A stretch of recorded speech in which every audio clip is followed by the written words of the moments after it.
दूसरे पर परिवारवाद का आरोप लगाने वाले खुद भारतीय जनता पार्टी एक व्यक्तिवाद की पार्टी बनकर रह गई है। इसी के बारे में आपका सबसे पसंदीदा जो है ना एजेंसी ईडी और सीबीआई जिसको विपक्ष के पीछे छोड़ रखे हैं वो भी भारतीय संविधान के दायरे में आता है। इकोनॉमिक एडवाइजर 10 आर्टिकल लिख चुके हैं संविधान बदलने की और आप क्या बात करते हैं? आप अपना आरोप लगाते हैं। अरे इनको तो ये भी नहीं मालूम होगा कि संविधान में बनाने में कितना दिन लगे थे। उसका डेटा आया हुआ है। मोर देन 80% उन राज्यों से आए हैं जहां पर भारतीय जनता पार्टी की सरकार है। सेकुलर होगा तो माइनॉरिटी नहीं हो सकता, मगर पंडित नेहरू का बहुत आग्रह है कि माइनॉरिटी होना चाहिए, इसलिए सेकुलर नहीं होगा। ये बाबा साहब अम्बेडकर की फाइटिंग है। मुसलमानों को अलग पहचान चाहिए, मुसलमानों को अलग स्थान चाहिए, मुसलमानों को अलग चुनाव चाहिए। तो सरदार पटेल ने कहा अरे सब तो आपको नहीं आती और आज आप बैठ कर संविधान पर क्या कर रहे हैं?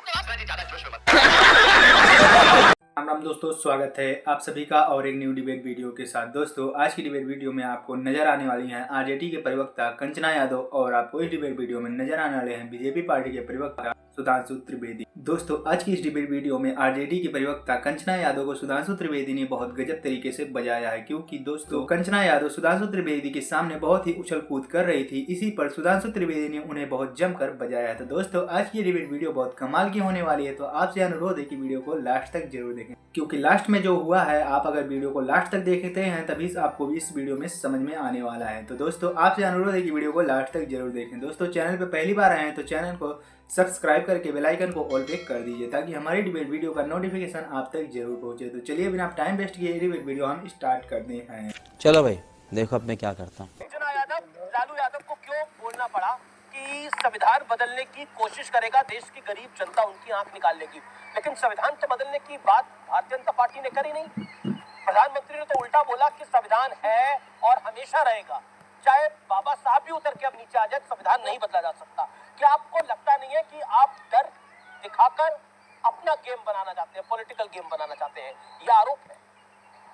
देखिए दूसरे पर परिवारवाद का आरोप लगाने वाले खुद भारतीय जनता पार्टी एक व्यक्तिवाद की पार्टी बनकर रह गई है।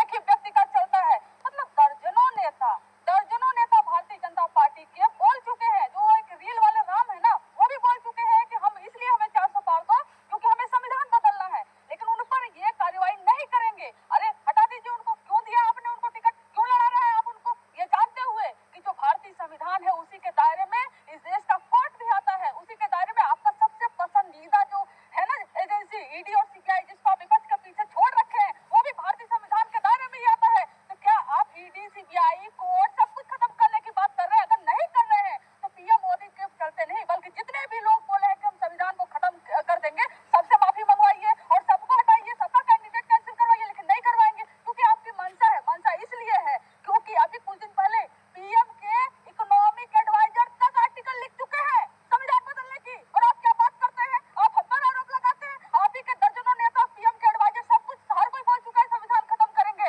उसी संविधान से जिससे पिछड़ों को, दलितों को, महिलाओं को, अल्पसंख्यकों को सबको राइट मिलता है, तो क्या आप सबका राइट खत्म कर देना चाहते हैं? और जिस दिन आप संविधान खत्म करने की कोशिश करेंगे, जब तक सड़क पर उतर आएगी, वही बात लालू जी ने कहा था, ये बात आप कान खोलकर सुन लीजिए। अगर ऐसा नहीं है तो उनको बंद करिए और बोलिए सबको माफी मांगे। आपका कोई अधिकार नहीं। अरे इनको तो ये भी नहीं मालूम होगा कि संविधान में बनाने में कितने दिन लगे थे और संविधान सभा की कितनी बैठकें हुई थी और इनका एक लेकिन देखिए मैं कंचना यादव, आप राष्ट्रीय जनता दल की नुमाइंदगी है, आप करती हैं।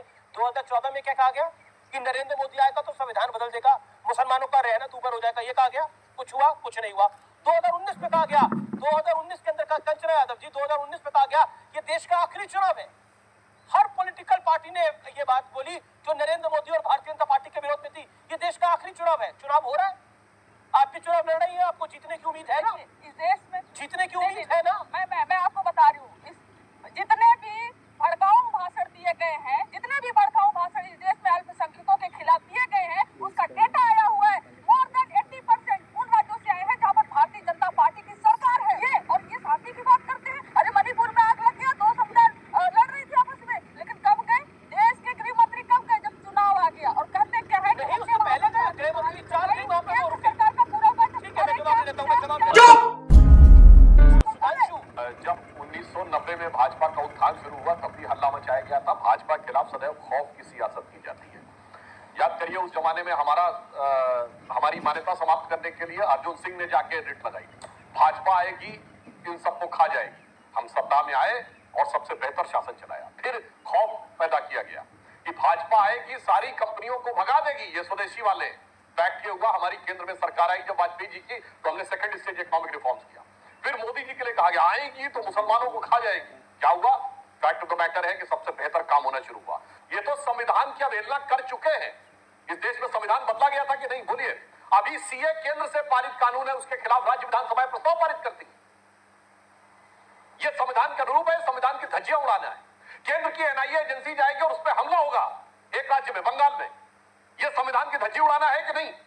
प्रधानमंत्री कहेगा तो बंगाल के मुख्यमंत्री कहेंगे मैंने फोन पे बात ही नहीं की। यह संविधान की धज्जी उड़ाना है? ये बताइए। आम आदमी पार्टी के नेता जेल से सरकार चलाएंगे और कहेंगे संविधान इनके आने में बचा रहेगा। और मैं कहना चाहता हूं, इस देश में एक बार संविधान समाप्त किया गया था, वो जो कर चुके हैं वो बताएं ना। सारे मानवाधिकार समाप्त कर दिए गए थे, आपको उठा के जेल में रखा जा सकता था। जेल में आप हमेशा के लिए रहेंगे, कोर्ट में आप जा नहीं सकते, और पुलिस को आपको कोर्ट में प्रोड्यूस ही नहीं करना है। हुआ था कि नहीं इस देश में? गजब बेइज्जती है, जिसे कहें जो आरजेडी ने फैलाया कि आप लोग आरक्षण को समाप्त करना चाहते हैं, जो मोहन भागवत जी के शब्दों से उन्होंने निकाला, उसके बूते पर आपको एक चुनाव हरा चुकी है, इसलिए लगता है उनको कि ये सिक्का चल जाएगा। बाबा साहब अंबेडकर ने जब संविधान बनाया तो उन्होंने कहा संविधान की उद्देशिका यानी प्रस्तावना, प्रीएम्बल ऑफ द कॉन्स्टिट्यूशन संविधान की आत्मा है, इसे कभी नहीं बदला जा सकता। और संविधान की आत्मा बदली गई 42वें संविधान संशोधन में 1976 में सेकुलर सोशलिस्ट वर्ड डालकर।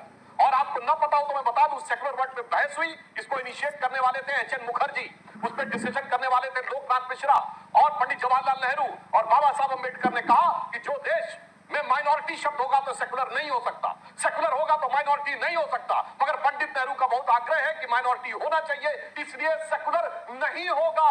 ये बाबा साहब अंबेडकर की फाइटिंग है।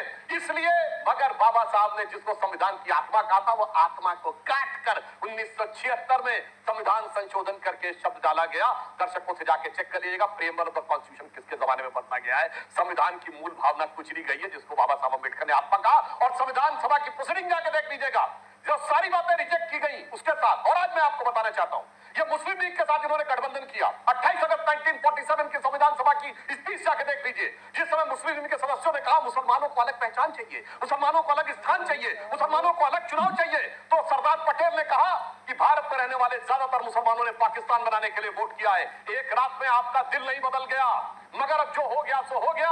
अब अलग पहचान, अलग चुनाव की बात मत करो। अब ये कहो देश के साथ कैसे एक साथ रह सकते हैं। 28 अगस्त 1947 सरदार पटेल का बयान, और ये मुस्लिम लीग के नेता मिर्जा सिराजुद्दीन के द्वारा, और वो मुस्लिम लीग के साथ आज गठबंधन में आके खड़े हुए हैं। संविधान की धज्जियां उड़ाने वाले लोग, संविधान की मूल भावना उड़ाने वाले लोग, जिनके राज के लिए कोर्ट ने कहा जंगल राज है, हमने नहीं, जिनके जमाने में क्या बिहार की स्थिति हुई, जिन्होंने देश में संविधान की क्या स्थिति की, वो आज आकर कहते हैं। और आज जिनके लोग कहते हैं दक्षिण भारत अलग हो जाना चाहिए, अरे शर्म आनी चाहिए। अभी मजा आएगा ना भिड़ो। आप बताइए। अंग्रेज, अरे शर्म तो आपको नहीं आती। अंग्रेजों के खिलाफ जब भारत छोड़ो आंदोलन चल रहा था, तो आपके लोग माफीनामा लिख रहे थे, और जब हमारे लोग जेल में थे तब आपके लोग माफीनामा लिख के बाहर थे। श्यामा प्रसाद मुखर्जी जो जनशक्ति मुस्लिम लीग के साथ मिलकर सिंध और बंगाल में, सिंध और बंगाल में उन्होंने सरकार चलाई थी, भूल गए क्या? अरे अंग्रेजों के साथ समझौता तो आपने किया था, हमारी तो कुर्बानियां हो रही थी, और आज आप बैठकर संविधान पर ज्ञान बांट रहे हैं, और आपके लोग कहते हैं कि हम संविधान बदल देंगे। अब तो प्रधानमंत्री एक शब्द भी नहीं बोलते। ठीक है, सुधांशु जवाब, सुधांशु जवाब। जी ज्यादा जोश में मत आइए।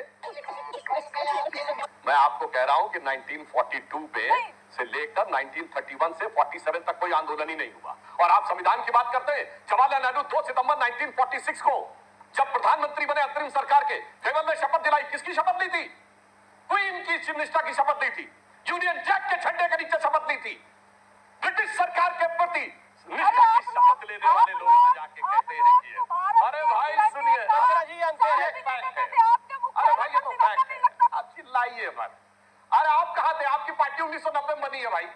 लालू यादव पार्टी बनी 1990 में, अब पता नहीं कहाँ 1942 का ज्ञान दे रहे हैं। बंद करो, हाथ जोड़ के मैं मोदी साहब से गुजारिश करता हूँ। दोस्तों अगर ये डिबेट वीडियो आप यहाँ तक देख रहे हैं तो हमें उम्मीद है कि ये डिबेट वीडियो आपको पसंद आई हो। दोस्तों जैसे कि आप लोगों ने देखा ही होगा कि बीजेपी पार्टी के प्रवक्ता सुधांशु त्रिवेदी और आरजेडी के प्रवक्ता कंचना यादव में यह डिबेट वीडियो हो रही होती है, जिसमें कंचना यादव सुधांशु त्रिवेदी से भिड़ जाती हैं और सुधांशु त्रिवेदी कहाँ चूकने वाले, क्योंकि उनके आगे तो अच्छे फेल हो जाते हैं। तो दोस्तों इसी बात को लेकर सुधांशु त्रिवेदी ने कंचना यादव को बहुत जमकर कूटा है। तो दोस्तों आज की डिबेट वीडियो बहुत कमाल की थी, तो हमें उम्मीद है कि ये वीडियो आपको पसंद आई होगी। दोस्तों ये वीडियो अगर आपको पसंद आई हो तो आपसे एक छोटा सा रिक्वेस्ट है कि वीडियो को लाइक एंड चैनल को सब्सक्राइब करके बेल आइकन को ऑल पे कर दीजिए ताकि हमारी डिबेट वीडियो का नोटिफिकेशन आप तक जरूर पहुंचे।